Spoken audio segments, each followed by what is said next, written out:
শ্রীপুরে commutator ট্রেনের engine বিকল, ১.৫ ঘন্টা ট্রেন চলাচল বন্ধ। ঢাকা ময়মনসিংহ রেলপথের শ্রীপুর রেল স্টেশনে ঢাকা থেকে ছেড়ে আসা কমিউটার ট্রেনের ইঞ্জিন বিকল হয়ে ১.৫ ঘন্টা ট্রেন চলাচল বন্ধ থাকে। Sreepur railway station master Saidul Islam বিষয়টি নিশ্চিত করেন। সোমবার বিকাল ৫:৩০টায় ঢাকা থেকে ছেড়ে আসা জামালপুর কমিউটার ট্রেনটি শ্রীপুর রেল স্টেশনের ১ নম্বর লাইনে প্রবেশ করার সময় ট্রেনের ইঞ্জিন বিকল হয়ে যায়। বন্ধ হয়ে যায় শ্রীপুর বাজারের ডিবি রোডের যান চলাচল।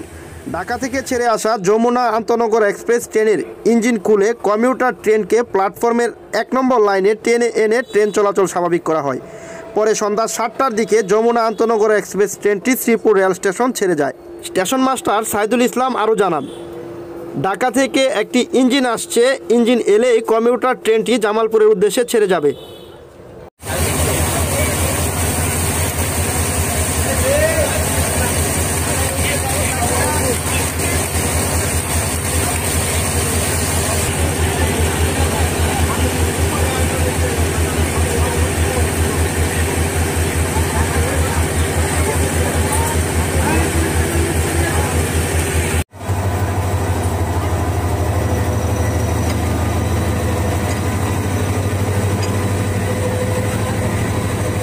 যমুনা ট্রেনের ইঞ্জিন খুলে এনে কমিউটার ট্রেনটি যেই পয়েন্টে রয়েছে দক্ষিণ পাশে, সেখান থেকে কিন্তু টেনে এনে প্ল্যাটফর্মের মাঝ বরাবর রাখা হবে। এখন যমুনা ট্রেনের যে ইঞ্জিন রয়েছে সেই ইঞ্জিন দিয়ে কিন্তু কমিউটার ট্রেনটি টেনে সামনের দিকে আনা হচ্ছে এই মুহূর্তে।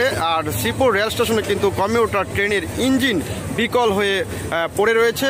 অন্তত যে ঢাকা ময়মনসিংহ রেলপথের যে ট্রেন চলাচল বন্ধ রয়েছে, অন্তত ২ নম্বর লাইনটি কিন্তু এই মুহূর্তে চালু করার চিন্তা করছেন রেলওয়ে স্টেশন কর্তৃপক্ষ।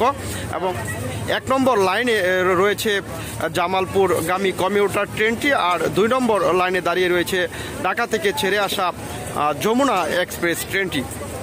আর যমুনা এক্সপ্রেস ট্রেনের ইঞ্জিন খুলে এনে কমিউটার ট্রেনটিকে টেনে পিছন থেকে একেবারে প্ল্যাটফর্মের শেষ প্রান্তে থেকে টেনে এনে কিন্তু প্ল্যাটফর্মে রাখা হবে। আমরা যেটুকু কথা বলে জানতে পেরেছি যে কমিউটার ট্রেনটি টেনে এনে ১ নম্বর লাইনে রাখা হবে এবং দ্বিতীয় যে লাইনটি রয়েছে অর্থাৎ ঢাকা ময়মনসিংহ রেলপথের যে ট্রেন চলাচল বন্ধ রয়েছে সেটা কিন্তু চালু করবেন বলে জানিয়েছেন কর্তব্যরত স্টেশন মাস্টার।